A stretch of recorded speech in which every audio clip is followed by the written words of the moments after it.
Hi guys, good morning. Dito kami ngayon sa General Trias, Cavite.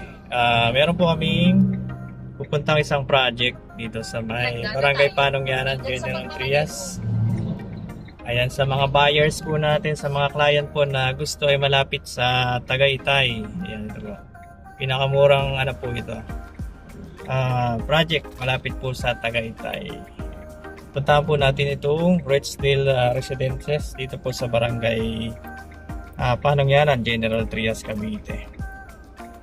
Ayan, share ko lang po sa inyo kung saan ba matatagpuan itong Rochdale Residences. So nandito tayo ngayon sa CM De Los Reyes Avenue. Dito po, ayan, papunta po ito ng Tagaytay, etong area na to.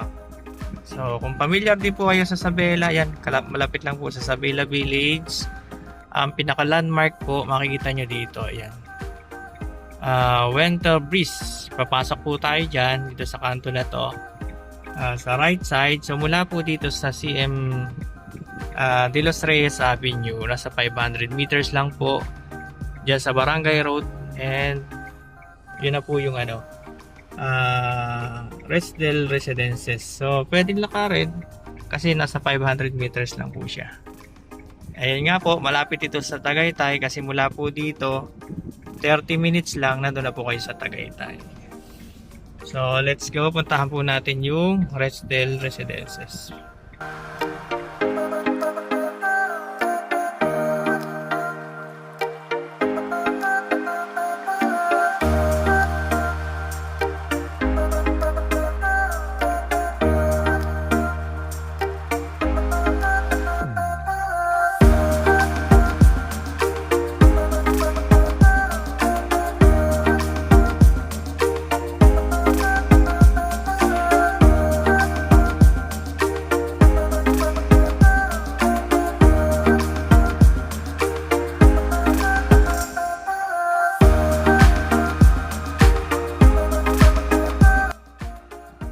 Yan guys, touchdown na kami dito sa ano po, sa pinaka-model unit ng Rochdale dito nga po sa Barangay Panongyanan sa General Trias, Cavite.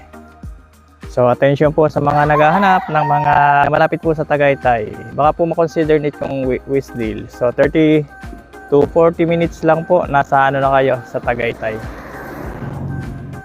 So ayan, nakita ko po sa inyo yung pinaka mismo sa Barangay Road. So makikita nyo po, tabing-tabi siya talaga ng Barangay Road. So dito tayo galing kanina. Mula po dun sa CM De Los Reyes.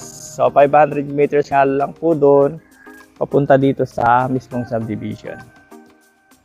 So as you can see, sa kalsada wala pong problema kasi espalto po ito. Ganito po sa General Trias. Isa sa pinakamaganda sa General Trias, lahat po ng mga barangay road inaayos na po nila. Katulad po nito. Ayan. Ayan, may mga magti-tripping po dito ngayon. So dito, ang ipapakita ko po sa inyo ay yung Carnation model, single attached unit at saka single detached unit. At saka po yung Jasmine expanded. Ayan. So, medyo mabibilis lang po ang sasakyan dito. Tara, tawid tayo. So as you can see po, yung area, land development pa lang siya. Ongoing construction. So ginagawa pa po yung mga daan dito. Tayo sa kabila. Ayan, may magti-tripping po. So sa ngayon, ginagawa po yung daan. Meron ng development.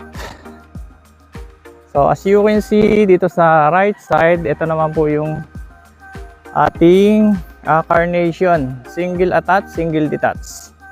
Ang lot area po nito 110 square meter. Floor area 66 square meter po. Ayan. So as you can see, napakaganda. Ang lalaki po ng bintana niyan. So tara, pasok po tayo. So dito sa right side, dito po sa kabila, mayroon pa siyang 3.5 meters para sa parking area. Ayan, ito yung side view, front view. Start tayo sa front view. Ito.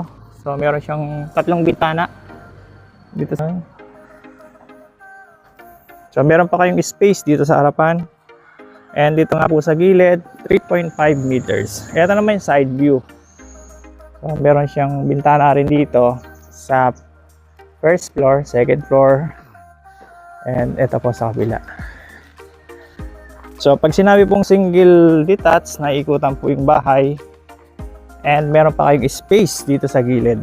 At rear view niya. So ikot lang po tayo. Ito yung papa-extend po kayo. Yan, meron pa rin kayong space dito sa gilid. Meron siyang bintanang dalawa sa second floor at saka sa first floor. So pasok tayo dito sa loob. Ito yung actual turnover po. Bare type pa siya, wala pa talagang pintura. Ayan. So wala pa siyang tiles. Kaya na po yung bahala magpagawa. Yan, ceiling. Yan, meron pong biga dito sa sa gitna. So dito, ito yung pinaka-living area nyo. Tapos kitchen. Ito naman yung exit, papunta po ng area. Sakali magpa-extend po kayo dito, pwede pa. Ayan. So itong lababo, minsan ho kasi yung mga buyer natin, para mas maluwag pa rito, nilalabas po nila yan dyan. Doon sa likod para mas maluwag. Pero, yun nga po, ang laki na punit ng na to, bahay na to. Kasi 66 square meter po yung area niya. Toilet and bath po sa first floor. Naka-tiles na siya. Ayan. Mataas po yung tiles. Tapos, complete accessories na rin siya. Ayan. So, kung ano po yung nakikita nyo dito sa video ko, ito po yung ating actual na turnover. Ayan. Second floor, open siya. Wala siyang rooms. So, meron siyang toilet and bath po dito sa second floor. Same as sa first floor. Ayan. Ayan. Napakaluwag po nito. Kung kayo po ay naghahanap ng single attached, detached na malapit po sa Tagaytay. Ito na po yung may offer natin na pinakamura. Yes. Ulitin ko po, ito po si Carnation single attached, detached. So yung computation po, i-attach ko na lang sa aking video. So yan guys, proceed tayo dito sa townhouse naman po. Ito naman po ay si Jasmine's townhouse. Ayan, tapos na po sila mag-tripping. Tayo naman. Ayan.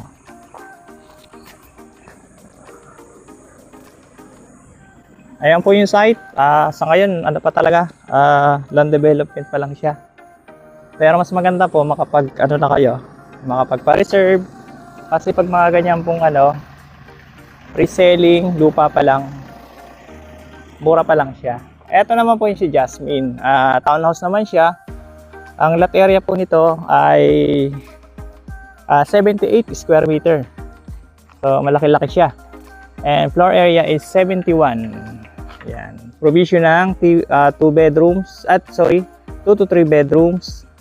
At tapos meron siyang 2 CR. Isa sa taas, saka po isa sa baba. Yan. So, pasok tayo. Ito yung pinaka-parking area. So, ito po yung actual na turnover siya. Wow, ang laki. So, panalo po kayo sa dito kasi nasa 3M lang to. Yan o. Ito yung pinaka, natin, dining area or kitchen area. Ganda. So, kumbaga, itong area na to, kitchen, tapos dito, meron siyang pihan. So, ang ganda. So, patripping na po kayo dito habang may units pa sa Rexdale. So, panalo po kayo dito sa townhouse nila kasi expanded na to. Konti na lang po yung papagawa nyo rito. Painted na po yung service area. So, gagawin nyo na lang kung sakaling mo-turn over yung unit, so extend nyo na lang po ito. Tapos, palagyan nyo ng pader. Ayan. Nasa 2 meters po yung pinaka setback. Ang ganda, panalo po kayo dito. Sa Jasmine, expanded po. Or toilet and bath nyo sa first floor. Ayan, naka-half tiles na siya. So, lahat po ng turnover ni Axea ay wear type. So, maganda lang dito, kapag mga ganito, kayo po yung masusunod ng tiles na gusto nyo. So, makapag-decide po kayo kung anong tiles, 60 by 60 or 40 by 40. Ayan. Maluwag po itong si Jasmine expanded. Proceed po tayo dito sa second floor. Wow, ang laki. Ayan po. Actually, kaya po ang 4 bedrooms dito sa second floor. Tapos meron pa kayong CR or toilet and bath. Panalo. Panalo po kayo dito. Yan o. Ganda. Sa mga buyers po natin na naghahanap ng townhouse, malaking townhouse, ito po, ina-offer natin si Jasmine Expanded. Ayan. So, kayo na po yung bahala magpa-kesame. Kasi ganyan po talaga yung...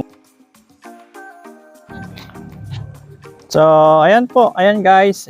Yung ating vlog for today. Ito nga po sa, sa Redstale Residences, Barangay Panongyanan, General Trias, Cavite. So, sa last part po ng video ko, i-attach ko na lang po yung computation ng ating Carnation Single Attached Unit, Single Detached Unit. And yun nga po yung pinakahuli, yung Jasmine Expanded. Di ba po nakita nyo, napakaganda ng townhouse nila dito. So ang kagandahan, pre-selling pa lang siya. Sabi ko nga po, sa mga nagbabalak pong kumuha ng property malapit sa Tagaytay, pre-selling. Kasi mura pa po pag pre-selling. Mababa pa po ang down payment. So once na-develop po yan, or nalagyan na ng mga kalsada, expect po natin na magtataas po yan. Kaya sa mga buyers po na gustong kumuha dito sa Redstale Subdivision, samantalahin nyo na po habang ganyan pa po yung sitwasyon ng site. Binubungkal pa lang. So, yun lang po yung ating vlog for today. Lito Ramasanta po ng Rising Shine Realty under Imo Group. Sa mga gusto pong magpa-tripping, message na lang po kayo sa aking FB account or comment po kayo sa vlog na ito para matripping ko po kayo. Yun lang po. Thank you po and God bless everyone. Subscribe niyo po ako sa aking YouTube channel, Kahanap Bahay Vlog by Lito Ferlas Ramasanta. Thank you.